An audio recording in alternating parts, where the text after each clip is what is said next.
بسم اللہ الرحمن الرحیم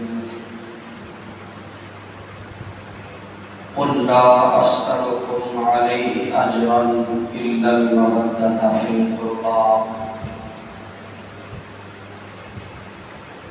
وقال النبی صلی اللہ علیہ وسلم الحسن والحسین سیدا شباب اہل جنہ صدق اللہ وصدق رسولہ النبی الکریم ونحن على ذلك لمن الشاهدين والشاكرين والحمد لله رب العالمين ان الله وملائكته يصلون على النبي يا ايها الذين امنوا صلوا عليه وسلموا تسليما بآواز بلند محبت کے ساتھ درود پاک کا نذرانہ پیش کیجیے الصلاۃ والسلام علیک یا رسول اللہ وسلم علیک وعلی آلک واصحابک یا حبیب اللہ الصلاۃ والسلام علیک یا سیدی یا رسول اللہ وعلی آلک واصحابک یا حبیب اللہ الصلاۃ والسلام علیک یا سید المرسلین وعلى آلك وأصحابك يا خاتم النبيين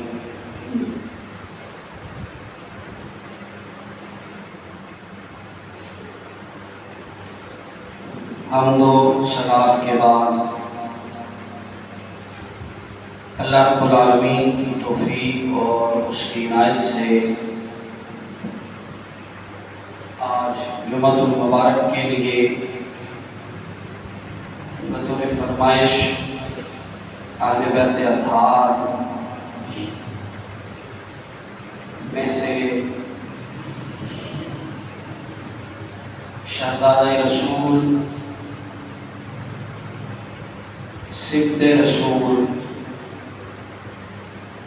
حضرت امام حسن مجتبی علیہ السلام کے ذات مقدسہ پر خصوصی طور پر بیان کرنے کے لیے کہا جو میں اس کی تعبیر کر رہا۔ ویسے تو ہم جب اہل بیت اطہار کی شان بیان کرتے ہیں جہاں شہید کربلا سید الشہداء امام علی مقام امام حسین علیہ السلام کی شان بیان ہوتی ہے، اس کے ساتھ حضرت امام حسن علیہ السلام کی شان بھی بیان ہوتی ہے، کیونکہ احادیث مبارکہ میں سرکار دو عالم نور مجسم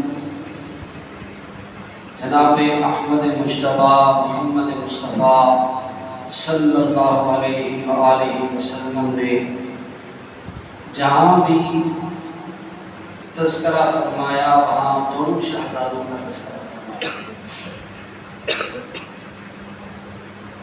اور کسی شہزادے کو کسی فضیلت سے دوسرے سے جدا نہیں فرمایا۔ اس لیے ہم بھی جب فضائل و مناقب کا تذکرہ کرتے ہیں دونوں شہزادوں کا تذکرہ اکٹھا ہی ہوتا ہے، لیکن کچھ احباب اس کو غلط سمت دے دیتے ہیں، ان کی سوچ مختلف ہے، ان کا زاویہ مختلف ہے، وہ سمجھتے ہیں کہ جو امام حسن علیہ السلام کا تذکرہ نہیں کرتا وہ شیعہ ہے، جو صرف حسین علیہ السلام کا تذکرہ کرتا ہے یا حضرت علی کا تذکرہ کرتا ہے وہ شیعہ ہے۔ میں اگر اس پر بات کروں گا تو بات دور نکل جائے گی، اس لیے میں نے مناسب یہ سمجھا کہ اگر کسی کے ذہن میں یہ غلط فہمی پڑ رہی ہے، کسی کے ذہن میں یہ بات موجود ہے، تو اس کا تدارک اس طرح کیا جائے کہ آج موضوع ہی وہ رکھا جائے جس میں امام حسن علیہ السلام کی شان کا بیان ہو۔ آپ اگر احادیث مبارکہ کو اٹھا کر دیکھیں تو کسی بھی جگہ حضور سید عالم نور مجسم صلی اللہ علیہ وسلم نے شہزادوں کو فضائل میں الگ نہیں فرمایا۔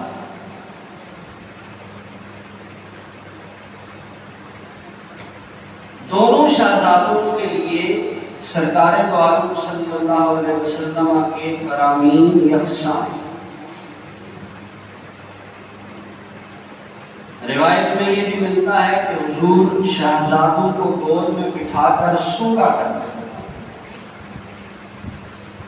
خوشبو لیا کرتے تھے، اور پھر صحابہ کو فرماتے کہ میں ان کی خوشبو اس لیے لیتا ہوں کہ یہ دونوں جنت کے پھول ہیں۔ تو یہاں بھی دونوں کا تذکرہ ہی موجود ہے، اور جو حدیث مبارکہ میں نے عنوان میں پڑھی ہے، حضور کا فرمان ہے الحسن والحسین سیدہ شباب اہل الجنہ، حسن اور حسین دونوں جنتی نوجوانوں کے سردار ہیں۔ میں آج ویسے اس سے ہٹ کر موضوع بیان کرنا تھا، چونکہ ایک تو مسجد شریف کی تعمیر کا کام شروع تھا، دوسرا ملکی حالات کے پیش نظر جو سیلاب کی تباہکاریاں ہیں، میں چاہتا تھا کہ میں اس حوالے سے لوگوں کو تھوڑا سا انہیں ترغیب دوں۔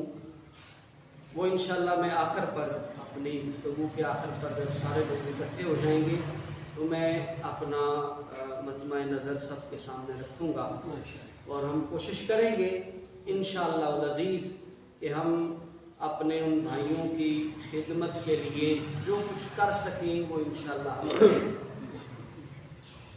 یہ مسلمان ہونے کے ناطے سے بھی ہمارا فرض ہے، اور دوسرا ایک ہم وطن ہونے کے ناطے سے بھی ہمارا فرض ہے کہ ہمارے مسلمان بھائی بھی ہیں اور ایک ملک میں رہتے ہوئے وہ ہم وطن بھائی بھی ہیں، اس لیے ان کی تکلیف کو اپنی تکلیف سمجھتے ہوئے اس کا ازالہ کرنا ضروری ہے۔ تو اب میں اپنے موضوع کی طرف آتا ہوں۔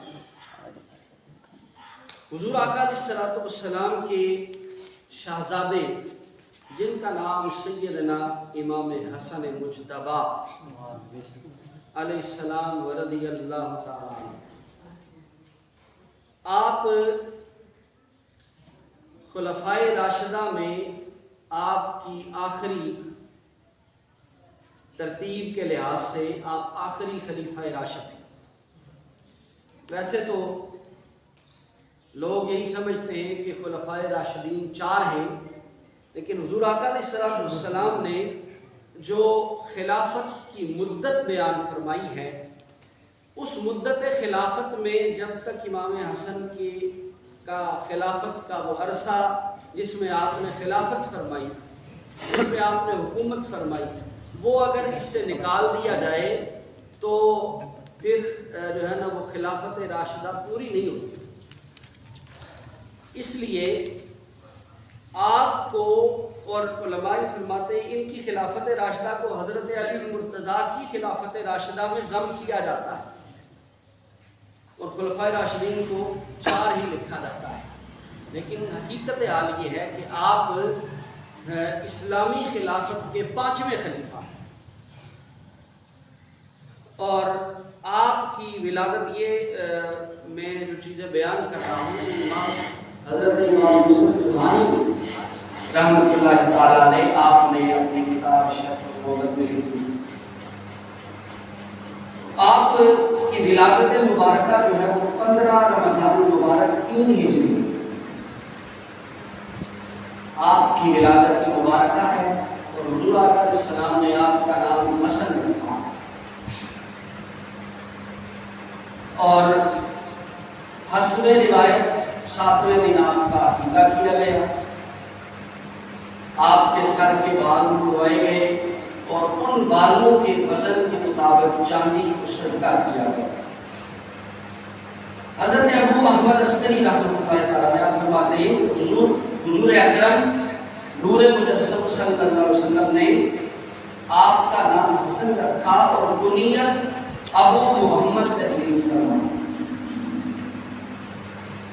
اور یہ دونوں نام جو حضرات حسنین، ایک کو حسنین کہتے ہیں، ایک کا نام حسن اور دوسرے کا حسین، ان دونوں کو اگر جوڑا جائے تو یہ حسنین بنتے ہیں، اور دونوں کا معنی حسن سے ہے، اس میں حسن صورت بھی شامل ہے اور حسن سیرت بھی شامل ہے۔ اور اگر حضرت امام حسن رضی اللہ تعالیٰ علیہ السلام کی صورت مبارکہ کو دیکھا جائے تو علماء اس بات پر متفق ہیں، محدثین اس بات پر متفق ہیں کہ آپ سر سے لے کر ناف تک حضور آقا علیہ السلام کی شبیہ، آپ کی شکل و صورت، آپ کے ہاتھ، آپ کا سینہ، آپ کا چہرہ، آپ کی زلفیں، آپ کی پشت، یہ ناف تک حضور اکرم صلی اللہ علیہ وسلم سے مشابہ ہے۔ اور دوسری طرف امام حسین علیہ السلام ناف سے لے کر پیروں تک سرکار دو عالم صلی اللہ علیہ وسلم کے مشابہ،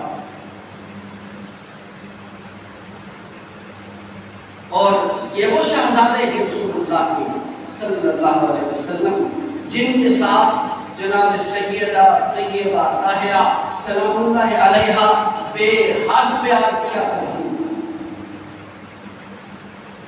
رسول خدا صلی اللہ علیہ وسلم بے حد پیار کیا کرتے تھے، اور ان کے پیار کا ایک عالم اگر میں آپ کو ایک واقعہ کے اندر سمیٹ کر بتاؤں تو سمجھ آ جاتی ہے کہ حضور اکرم صلی اللہ علیہ وسلم کا اپنے شہزادوں کے ساتھ محبت کا انداز کیا تھا۔ روایت میں ہے کہ دونوں شہزادے حضور کے پاس موجود ہیں، اور یاد رکھیں حضور اکرم صلی اللہ علیہ وسلم زندگی کی ہر یہ وہ ہستی ہے، ذات محمد وہ ہستی ہے جنہوں نے زندگی کے ہر شعبے میں انسان کی کاملیت کا نمونہ چھوڑا ہوا۔ آپ بچوں کو تربیت دے رہے ہیں، بچپنا ہے، تربیت دے رہے ہیں، اس تربیت میں روحانی تربیت بھی شامل ہے، فزیکل تربیت بھی شامل ہے۔ اب اس تربیت سے کیسے گزرا جا رہا تھا کہ دونوں شہزادوں کی کشتیاں کروا دی، کشتی ہو گئی، دونوں شہزادے ایک دوسرے کے ساتھ کشتی کر رہے، اور یہ عرب کا دستور تھا کہ بچوں کو اس طرح کی ایکٹیویٹیز ضرور کروایا کرتے تھے۔ اور آپ اگر تھوڑا سا آج کل یہ جو ہمارا جدید معاشرہ ہے، اس معاشرے میں اگر اپنے ہمسایہ ملک چین کی طرف تھوڑا سا ان کی معاشرت کی طرف غور کریں تو ان کے بچوں کو شروع سے فزیکل ایکٹیویٹیز کروائی جاتی ہیں۔ چھوٹا سا بچہ جو ہے وہ ان کا، اس کو لڑائی جھگڑے کے اصول اور ضابطے بتائے جاتے ہیں، بغیر کسی اسلحے کے، ہاتھ اور پاؤں کے ساتھ، جس کو ہم جوڈو کراٹے بھی کہتے ہیں، مارشل آرٹ بھی کہتے ہیں، مختلف ناموں سے اس کو پکارا جاتا ہے۔ تو وہ اپنے چھوٹے چھوٹے بچوں کو جو ہے وہ اس طرح کی پریکٹس کروایا کرتے ہیں، وہ اب بھی کرواتے ہیں۔ جس طرح ہم پابندی کے ساتھ اپنے بچوں کو قرآن کی تعلیم دیتے ہیں، جس طرح ہم پابندی کے ساتھ اپنے بچوں کو نماز کی تربیت دیتے ہیں، جس طرح ہم پابندی کے ساتھ اپنے بچوں کو کلمے سکھاتے ہیں، ہم اپنے بچوں کو معاشرتی آداب سکھاتے ہیں، اسی پابندی کے ساتھ چائنا میں بچوں کو مارشل آرٹ سکھایا جاتا ہے، جنگ کی تربیت دی جاتی ہے۔ اور عرب کا دستور یہ تھا کہ بچے جب پیدا ہوتے تو انہیں جو ہے وہ دیہاتوں میں بھیج دیا جاتا، کہ جا کر دائیوں کے ساتھ دیہاتوں میں بھیج دیا جاتا، دیہاتی زندگی میں جا کر یہ بچے پلے بڑھے تاکہ ان کی ہڈیاں مضبوط ہوں اور کل میدان جنگ میں یہ جو ہے وہ اپنا مقابلہ کر سکیں۔ اس لحاظ سے بچوں کی تربیت کی جاتی ہے۔ اور نبی پاک صلی اللہ علیہ وسلم حضرات حسنین کریمین کی تربیت فرما رہے ہیں، کشتی سکھا رہے ہیں، دونوں شہزادے کشتی لڑ رہے ہیں اور حضور بار بار نظر التفات حضرت حسن کریم علیہ السلام پر ڈالتے ہیں۔ حضور کی محبت کا یہ عالم ہے کہ حضرت حسن کو کہتے ہیں حسن حسین کو وہاں سے پکڑو، حسین کو ٹانگ سے پکڑو، حسین کو بازو سے پکڑو، اور جناب سیدہ پردے میں کھڑی ملاحظہ فرما رہی ہیں کہ حضور کے دونوں شہزادے کشتی لڑ رہے ہیں اور ان دونوں شہزادوں میں حضور امام حسن کو حضرت حسن کو گل بتا رہے ہیں کشتی کے، جبکہ حسین کو کچھ نہیں بتایا۔ سیدہ نے سوال کیا یا رسول اللہ اگر حسن آپ کا شہزادہ ہے تو حسین بھی تو آپ کا شہزادہ ہے، حسن کو آپ بتا رہے ہیں تو حسین کو کیوں نہیں بتاتے؟ وہ چھوٹا بھی ہے، حسن بڑے ہیں، حسین چھوٹے ہیں، چھوٹے کو بتانا چاہیے۔ فرمایا میری لخت جگر چھوٹے کو کشتی کے گر سکھانے کی ذمہ داری اللہ نے جبریل کو دے رکھی ہے۔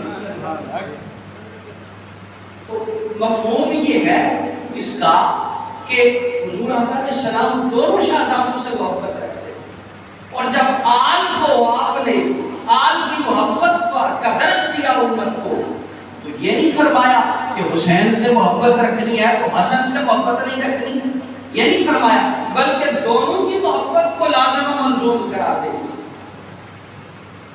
ہمارا ایمان و عقیدہ یہ ہے کہ اگر ہم ایک کو چھوڑ کر دوسرے سے محبت کریں گے تب بھی ایمان کامل نہیں، اور اگر دوسرے کو چھوڑ کر پہلے سے محبت کریں گے تب بھی ایمان کامل نہیں۔ کامل ایمان یہ ہے کہ دونوں شہزادوں سے محبت کی جائے،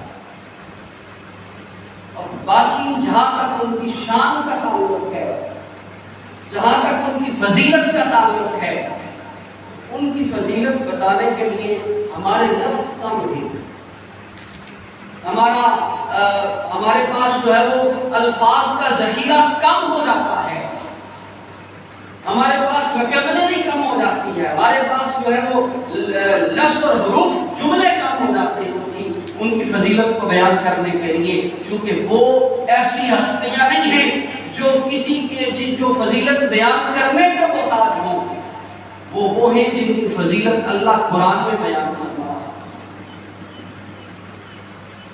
جن کے قصیدے اللہ رب العالمین قرآن میں بیان فرما رہا ہے، جن کے مناقب حضور آقا علیہ السلام نے اپنی احادیث مبارکہ میں بیان کر دی۔ ہمارے لیے جو چیز قابل عمل ہے، ہم نے دیکھنا یہ ہے کہ ان شہزادوں کا زندگی گزارنے کا طریقہ کیا تھا، انہوں نے امت کو درس کیا دیا ہے، اس پر غور کرنے کی ضرورت ہے۔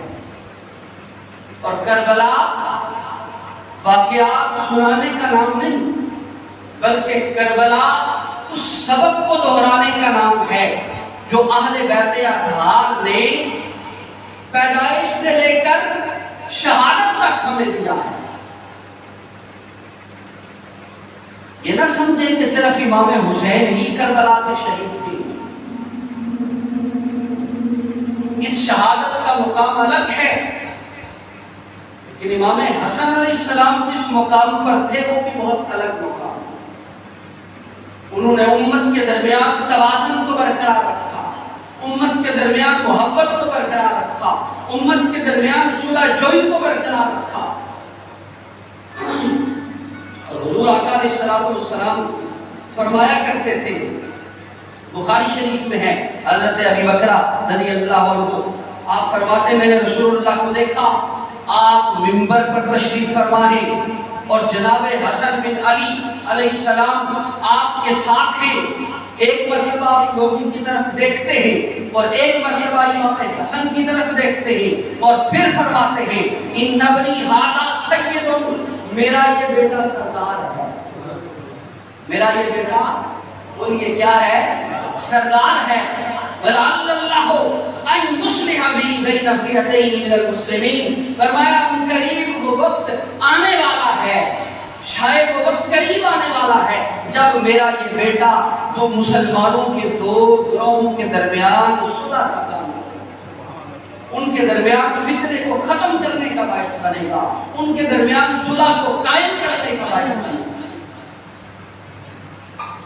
اس سے بڑی فضیلت کیا؟ ایک تو سردار، اور جو حدیث مبارکہ میں نے آپ کے سامنے پیش کی ابتداءً اس میں سرکار نے فرمایا نام لے کر دونوں شہزادوں کا، الحسن والحسین سیدہ شباب اہل الجنہ، یہ جنتی نوجوانوں کے سردار.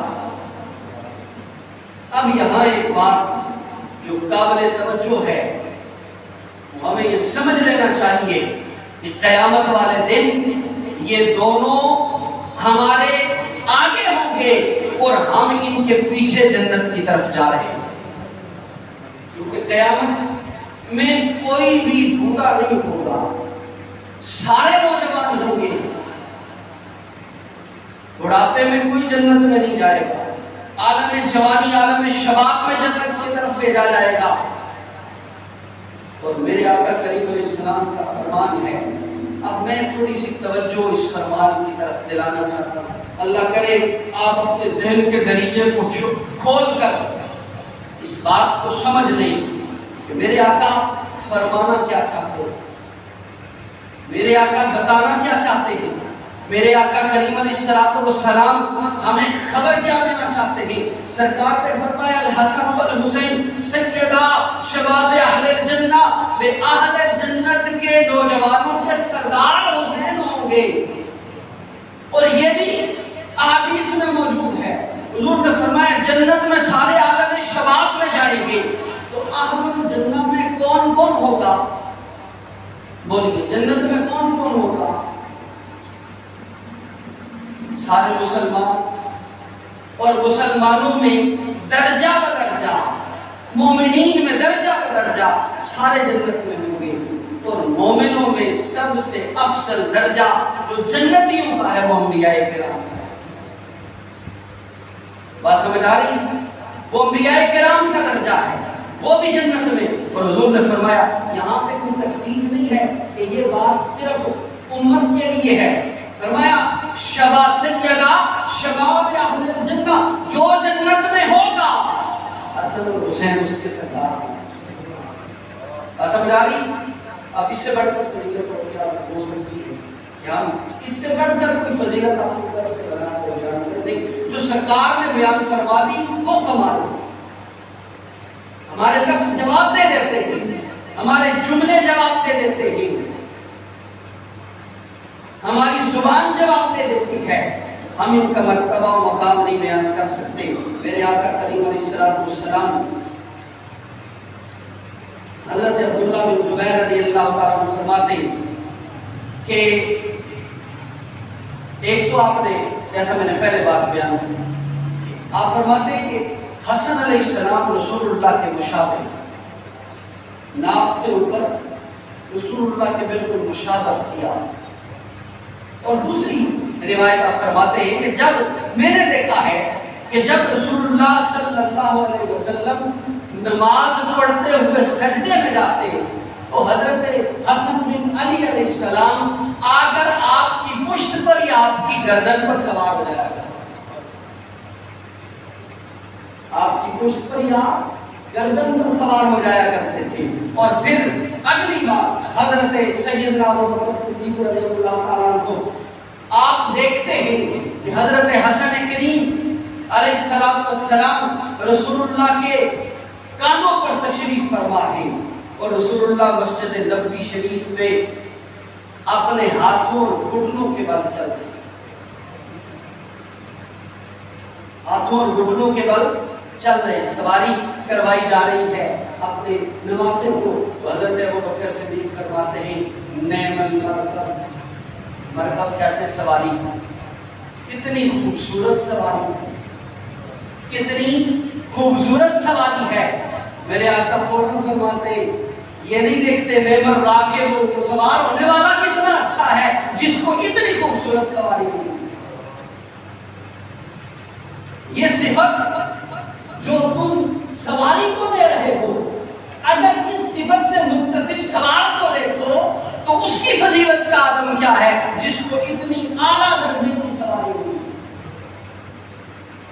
برادران گرامی، یہ فضیلتیں بس انہیں پر رکھتا ہوں. انہوں نے اپنے زندگی کے اندر امت کے لیے اتفاق کا درس چھوڑا، دین پر قائم رہنے کا درس چھوڑا اور باطل کے خلاف جہاد کرنے کا درس چھوڑا. درود پاک.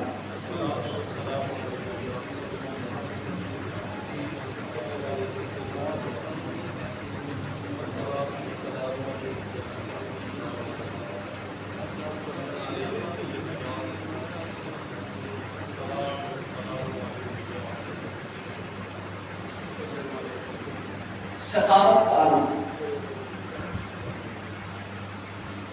واقعہ کربلا اس گھرانے کی سخاوت تو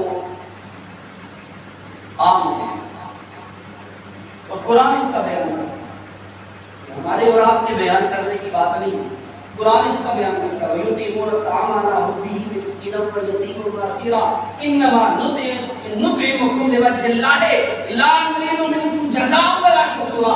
اس گھرانے کی سخاوت کو قرآن اس انداز میں بیان کرتا ہے کہ یہ جب اللہ کی راہ میں خرچ کرتے ہیں تو پھر یہ نہیں دیکھتے کہ لینے والا کون ہے، اور پھر یہ نہیں دیکھتے کہ لینے والا کہاں سے آ رہا ہے، اور یہ بھی نہیں سوچتے کہ لینے والا ہمیں کوئی بدلہ دے گا یا نہیں. انما نطعمکم لوجہ اللہ لا نرید منکم جزاء ولا شکورا. قرآن فرماتا ہے ان کی سخاوت صرف اور صرف اللہ کی رضا کے لیے. اور امام حسن علیہ السلام کے بارے میں روایات میں ملتی ہے کہ آپ نے 10 حج پیدل کیے اور حج کے درمیان سخاوت کا یہ عالم ہے کہ آپ جتنا مال اپنے پاس ہوتا سارا اللہ کی راہ میں قربان کرتے. یہاں تک کہ راوی لکھتے ہیں کہ آپ کے پاؤں میں جو جوتا پہننے کے لیے موجود ہوتا بسا اوقات وہ بھی اللہ کی راہ میں قربان کر دیا.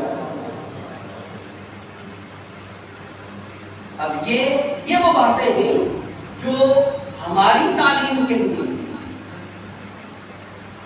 تصرف، اختیار ان کے پاس بدرجۂ عقل موجود ہے، لیکن وسائل میں صبر کی تلقین، آزمائش میں صبر کی تلقین، دین پر قائم رہنے کا درس، امت میں اتفاق و اتحاد قائم کرنے کا درس، یہ سارے اسباب کسی گھرانے کے لیے ہو.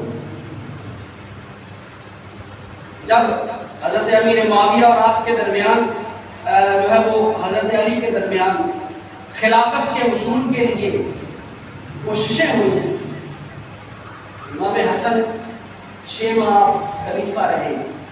آپ نے جب دیکھا کہ اگر یہ خلافت میں اپنے پاس رکھتا ہوں تو امت کے اندر انتشار پڑتا ہے، امت بٹ جائے گی، تقسیم ہو جائے گی، اور اگر میں اس کو خلافت کو تفویض کر دیتا ہوں تو پھر امت ایک جگہ پر قائم ہو جائے گی. آپ نے اس خلافت کو، اقتدار کو اپنے پاس نہیں رکھا بلکہ حضرت امیر معاویہ کے سپرد کر. یہ ایثار ہے امت کے لیے. یہ جذبہ ہر کسی میں نہیں ہوتا کہ کرسی اٹھا کر کسی دوسرے کو دے دے، اقتدار اٹھا کر کسی دوسرے کو دے دے. اہل بیت اطہار اقتدار کے لیے اس دنیا میں نہیں آئے بلکہ یہ اشاعت دین کے لیے اس دنیا میں آئے. ان کا کام دنیا کے اندر اشاعت دین کرنا ہے اور وہ قیامت تک اللہ پاک نے ان کے نام کے ساتھ جوڑ دیا، حضور نے جوڑ دیا. قیامت تک قرآن اور اہل بیت، یہاں تک کہ حضور نے فرمایا حوض کوثر پر یہ دونوں بات کریں. ان کا کام دین کی اشاعت کرنا، دین میں آنے والی جو مشکلات ہیں ان کے پیش نظر امت کو ایک پیج پر ایک جگہ پر اکٹھا کر دینا، وہ ان کا کام. امت کے اندر دوسروں کے لیے اصرار اور قربانی کا جذبہ پیدا کرنا، وہ ان کا کام. اس لیے برادران گرامی میں صرف آج اتنے ہی اسی پر بس کروں گا چونکہ میں نے کچھ ضروری باتیں آپ سے کرنی ہیں. باقی فضائل و مناقب جو ہے یہ بیان ہوتے رہتے ہیں اور انشاءاللہ بیان ہوتے رہیں گے. ان میں کبھی ہم نہیں بیان کریں گے، کوئی اور بیان کر دیں. جس کے فضائل، یہ بات آپ سمجھیں نا، اس بات کو سمجھیں کہ یہ وہ ہستیاں ہیں جن کے فضائل قرآن بیان کر رہا ہے. یہ ہماری زبانوں کے محتاج کو نہیں، یہ ہمارے بولنے کے محتاج کو نہیں ہے، ان کا ذکر ہمارے کرنے کا محتاج نہیں ہے. ہم یاد کریں نہ کریں، اللہ نے مخلوق کی ڈیوٹی لگائی ہوئی ہے، وہ ان کو یاد کرتے رہو. بہرحال میں اپنے اس خاص بات کی طرف جس طرف میں آنا چاہتا ہوں، میں اس پر بات کر کے بات کو ختم کروں گا کیونکہ نماز کا وقت جو ہے وہ قریب ہو رہا ہے. ایک تو یہ ہے، آپ دیکھ رہے ہیں ہماری مسجد شریف کا تعمیری کام جو ہے وہ شروع ہو چکا ہے، گنبد شریف کا اور اس کے ساتھ ریلیٹڈ محراب کا. اسی لیے ہم آج محراب سے باہر آ کر نماز جمعہ ادا کر رہے ہیں کیونکہ اوپر تعمیر کا کام شروع ہے، یہ گنبد کی دیواریں بن رہی ہیں. تو انشاءاللہ کچھ ہی دنوں میں گنبد جو ہے ان کے اوپر فٹ کر دیا جائے گا. تو یہ جو پروجیکٹ ہے، اس پروجیکٹ کا جو تخمینہ ہے وہ تقریباً 10 لاکھ ہے. کتنا 10 لاکھ، کیونکہ مکمل تیاری کرنی ہے اس کی. تو یہ 10 لاکھ تخمینہ جو ہے، یہ کسی نے باہر سے آ کے اس کو پورا نہیں کرنا، یہ میں نے اور آپ نے جو ہے اس کے ساتھ تعاون کرنا ہے. اور کل ہم نے اس سلسلہ میں کچھ لوگوں سے تعاون لیا ہے، وہ سامان وغیرہ آیا تو اس کے پیسے ہم نے دیے اور 1.5 لاکھ اس سلسلہ میں ہم نے ٹھیکیدار صاحب کو دے دیا ہوا ہے. اور انشاءاللہ آہستہ آہستہ ہم نے اس میں بڑھنا ہے. اور یہ یاد رکھیں گے، آپ 1000 روپیہ عدنان بھائی نے دیا ہے اور یہ 1000 میرے پاس آیا تھا محمد عثمان اللہ صاحب کی طرف سے، ماشاءاللہ. اور محمد یاسین صاحب نے 1000 روپیہ جمع کروایا ہے اور یہ 200 روپیہ بابا جی نے دیا ہے. باقی ماشاءاللہ بھائی مرتضیٰ صاحب نے اور آپ صاحب کے والد صاحب نے، ماشاءاللہ بھائی صاحب نے. یہ ایسے ہی تعاون جو ہے نا، وہ آپ کے تعاون سے یہ کام بڑھتا رہے گا. ماشاءاللہ ماشاءاللہ ماشاءاللہ ماشاءاللہ.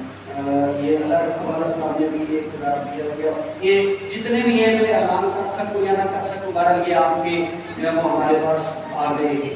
ماشاءاللہ آپ ماشاءاللہ. محمد رضوان یہ بیٹا میرا شاگرد بھی ہے اور 41 چک سے جو ہے وہ پڑھنے آتا ہے. نماز جمعہ اس نے 10,000 روپیہ یہ دیا ہے. ماشاءاللہ بھائی مصطفیٰ صاحب نے ان کے ادھر سے صاحب نے 1000 روپیہ، 500 روپیہ. جزاک اللہ. میں اس سب کے نام نہیں لے سکتا کیونکہ وقت کم ہے. اور یہ ذرا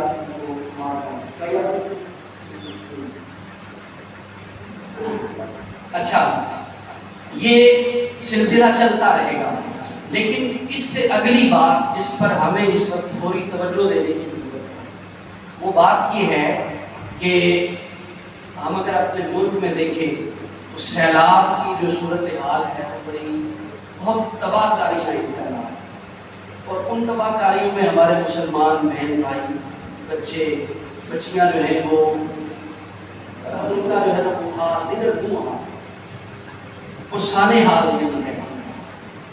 وہ گھروں سے بے گھر ہو گئے، کسی کے مال ختم ہو گئے، جائیدادیں ختم ہو گئی، فصلیں ختم ہو گئی. اب آپ دیکھیں نا روزہ کچھ تو ہمارے ٹیلی ویژن پر سیاسی پابندیاں ہیں، وہ ساری چیزیں نہیں دکھاتے، لیکن سوشل میڈیا پر یہ جو ہے نا وہ ایک سرکل چل رہا ہے. تو یہ ایک بڑی تکلیف دہ بات ہے. ہم اسی ملک میں بستے ہیں اور ہم اپنے آپ کو مسلمان بھی کہتے ہیں، اور بحیثیت مسلمان اللہ تعالیٰ المسلمون، مسلمان آپس میں بھائی بھائی، المسلم اخو المسلم، مسلمان آپس میں بھائی بھائی ہیں. یہ بھائی چارہ حضور نے قائم فرمایا ہے. تو اس بھائی چارے کا تقاضا یہ ہے کہ ان کی تکلیف ہم اپنے دل میں محسوس، ان کے درد کو اپنے دل میں محسوس کریں. اگر ہمیں اللہ پاک نے کچھ دیا ہے تو اس میں سے کچھ نہ کچھ ہم ان کے لیے دیں. اس وقت ان کو ہماری مدد کی ضرورت ہے. اب کوئی باہر سے آ کر ان کی مدد نہیں کرنے والا، اور کسی کی ذمہ داری نہیں ہے کہ ان کی مدد. ہمسائے کی مدد کرنا ہمارا فرض ہے، ہم وطن کی مدد کرنا ہمارا فرض ہے، اور اس پر میں آپ تمام احباب کو یہ ترغیب دے رہا ہوں۔ ہم انشاءاللہ اس کا کوئی نیا عمل نکالتے۔ اس وقت بہاولپور کے اندر تحریک منہاج القرآن کے یوتھ ونگ کے نوجوان جو ہیں وہ سرگرم عمل ہے، اس لحاظ سے وہ گاڑیاں بھر بھر کے یہاں سے امدادی سامان جو ہے وہ لے کر جا رہے ہیں۔ ہم بھی اس سلسلے میں انشاءاللہ ابھی ایک آدھ دن کے اندر ہم لائحہ عمل مشاورت کے ساتھ تیار کر کے ہم اعلان کریں گے۔ بستر، کپڑے، نقدی، اناج، جو آپ سے میسر ہو سکتا ہے، جو میسر ہو سکتا ہے، آپ کی مدد کے لیے جو ہے نا وہ آپ نے ضرور بالضرور شامل کرنا ہے۔ اور اگر نوجوانوں کی ٹیم تیار ہو گئی، اس پر والنٹیئر کو ایسے ہمیں رضاکار مل گئے جو آگے فیلڈ میں خود جا سکے اور جا کر وہاں کی صورتحال کو مد نظر رکھتے ہوئے امدادی سامان وہاں تک پہنچائیں تو فبہا، ورنہ بہت سارے ایسے لوگ ہیں جو کام کر رہے ہیں بہاولپور کے اندر، جو یہاں سے سامان لے کر جاتے ہیں، پھر ہم ان سے رابطہ کریں گے اور ان تک سامان پہنچانا ہمارا کام ہے۔ آگے انشاءاللہ وہ سامان لے کر محفوظ ہاتھوں میں پہنچائیں گے انشاءاللہ۔ تو یہ ایک آدھ دن تک ہم انشاءاللہ ہو سکتا ہے آج شام کو ہی ہم اس کا کوئی لائحہ عمل تیار کر لیں۔ تو جب بھی اس سلسلے میں آپ کو کسی سے تعاون یا اپیل ہو کسی جانب سے، تو میں آپ احباب سے دست بدستہ یہ گزارش کروں گا کہ آپ فقط اپنے دل میں اپنے مسلمان بھائیوں کا درد محسوس کرتے ہوئے جو کچھ ان کے لیے کر سکے، جو کچھ کر سکے وہ ضرور کریں۔ ہم انشاءاللہ العزیز اللہ کے کرم اور فضل سے کوشش کریں گے کہ یہ سامان کسی ایسے محفوظ ہاتھ میں آگے پہنچائیں جو حقداروں تک پہنچایا جائے انشاءاللہ۔ تو اس سلسلہ میں آپ سے جو ہے میں توقع رکھوں گا۔ ہم نے دیگر بھی 39 میں بھی ہم نے رابطہ کیا ہے، وہاں بھی نوجوان اس حوالے سے سرگرم عمل ہے، یہاں بھی میں نے 2-3 نوجوان ساتھیوں سے بات کی ہے۔ انشاءاللہ آج ہم کوئی لائحہ عمل تیار کر کے آگے کے لیے پھر ہم اعلان کریں گے۔ تو آپ اس سلسلہ میں ضرور بالضرور تعاون کرائیں تاکہ ہم جو ہے وہ کچھ نہ کچھ اپنی طرف سے امداد پہنچا سکے۔ اللہ رب العالمین ہمیں یہ توفیق عطا فرمائے۔ دیکھیں یہ بات یاد رکھیں، ہمارے پاس اگر کچھ ہے نا تو یہ ہمارا اپنا نہیں۔ ہم اگر یہ دعویٰ کرتے ہیں نا کہ ہمارا مال اپنا ہے، ہماری جائیداد اپنی ہے، ہمارے کھیت اپنے ہیں، ہمارا گھر اپنا ہے، تو یہ ہمارا کچھ نہیں۔ اللہ اگر چاہے تو آپ دیکھ رہے ہیں ایک لمحے میں زمین اوپر نیچے ہو جاتی ہے، ایک لمحے میں سب کچھ بدل جاتا ہے۔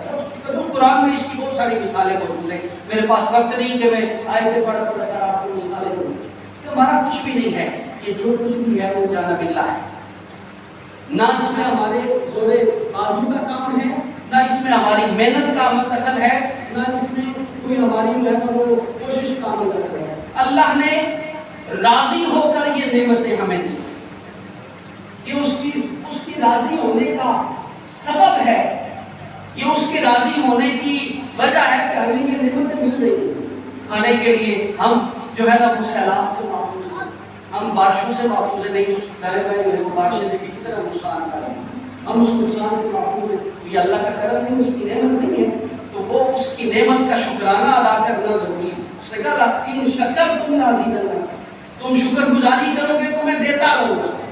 اور اس وقت اس سے بڑھ کر میں نہیں سمجھتا کہ شکر گزاری کا کوئی ذریعہ ہے کہ اپنے کسی مسلمان بھائی کے دکھ کو مدد کرائے، اس سے بڑھ کر کوئی ایسا ذریعہ نہیں ہے شکر گزاری۔